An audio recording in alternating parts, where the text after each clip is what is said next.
तो फ्रेंड्स, कैसे हो आप सब। आज मुझे लगा कि मैं इस टॉपिक पर आप लोगों से बात करूं, क्योंकि कहीं ना कहीं हर कोई इस प्रॉब्लम से परेशान है। मैं देख रही हूँ बहुत सारे लोग हैं जो इस प्रॉब्लम से परेशान हैं और इससे उनके दैनिक जीवन पर बुरा प्रभाव पड़ रहा है। इसका सबसे बड़ा रीज़न है ओवर थिंकिंग, ज़्यादा सोचना। क्या आप लोग जानते हो कि हमारा जो दिमाग है ना, वो एक दिन में 70,000 से ज़्यादा अलग अलग सोचता है, जिसमें से सिर्फ और सिर्फ 5% ही काम लायक होता है, बाकी सब बेकार होता है। ज़्यादा सोचना हमारे जो दिमाग है, हमारे माइंड के ग्रोथ को कम कर देता है। इसके अलावा भी बहुत सारी प्रॉब्लम होती है। इसलिए आप लोग खुद ही डिसाइड करो कि क्या आपको ज़्यादा सोचना या उससे बचना है। ये तो आपको डिसाइड करना होगा। हमेशा ज़्यादा सोचने की ज़रूरत नहीं है। अगर आप कुछ सोच भी रहे हो ना, तो पॉजिटिव सोचो कि मुझे क्या करना है, मुझे आगे क्या बनना है। एक महिला थी जो हमेशा कुछ ना कुछ सोचते ही रहती थी, हमेशा कि उसने मुझे ऐसा क्यों बोला। आखिर में उस टाइम मैं उसे जवाब क्यों नहीं दे पाई। मैंने उसे इतना किया, लेकिन फिर भी उसने मुझे ऐसा क्यों बोला। इस तरह से वह हमेशा उसके माइंड में कुछ न कुछ बातें चलते ही रहती थी। तो वह इससे बहुत परेशान थी। वह इससे निकलना चाहती थी, लेकिन वह चाहकर भी इससे निकल नहीं पा रही थी। समस्याओं से छुटकारा पाने के लिए एक संत महात्मा के पास जाती है, जो बहुत ही विद्वान थे, और उन्हें अपनी सारी समस्या बताती है। तो संत बोलते हैं कि मैं तुम्हारी समस्या का हल तो बताऊंगा, लेकिन तुम्हें एक काम, इसके लिए पहले तुम्हें मेरा एक काम करना होगा। और वह उस महिला को एक पोटली देते हैं और बोलते हैं कि इसमें चना और गेहूं है, बस तुम इसे अलग करके कल लेकर फिर आश्रम आना, तो मैं तुम्हें बताऊंगा।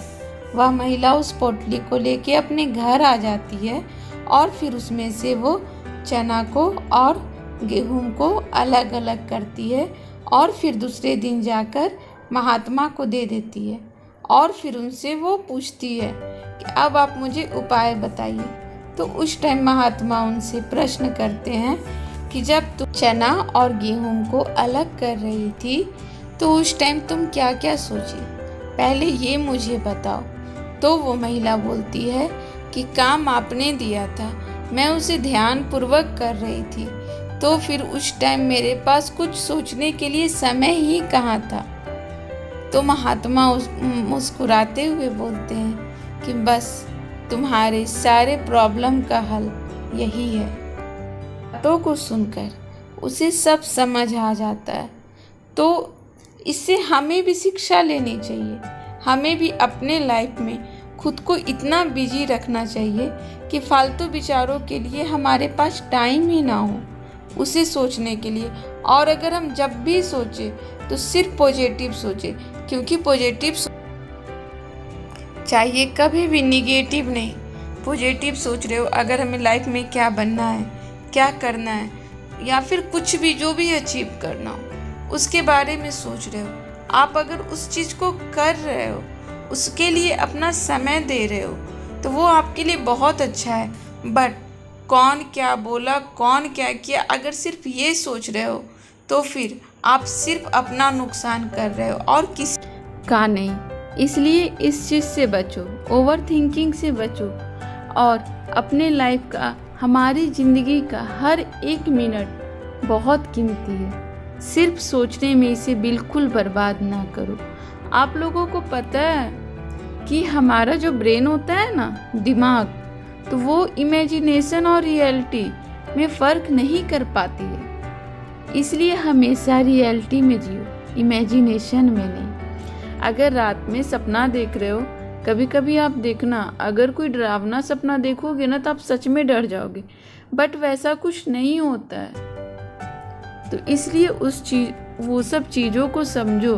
अब फालतू का अगर आप ब्रेन में कुछ भी सोच रहे हो, नहीं मैं उसके साथ ऐसा करूँगा, मैं उसे ऐसा बोलूँगा, बट आप ये आजमा कर देखना, जिस इंसान के बारे में अगर आप सोचोगे ना, बट अगर आप उसके सामने जाओगे तो बिल्कुल वो बात नहीं बोलोगे।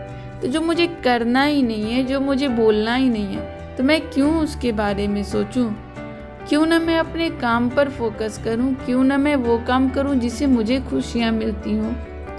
क्यों ना मैं अपने लक्ष्य पर ध्यान दूं और हमेशा पॉजिटिव चीज़ें सोचूं और हमेशा पॉजिटिव लोगों के संपर्क में रहो। इससे देखना आपकी जो प्रॉब्लम है ना बहुत हद तक कम होगी। और थिंकिंग डिप्रेशन का कारण होती है, बाद में बहुत सारी मानसिक बीमारियों का भी कारण होता है। तो अगर मेरे वीडियो देखने से आपके लाइफ में थोड़ा सा भी बदलाव होगा तो मैं सोचूंगी कि मेरे वीडियो बनाने का मकसद पूरा हो गया।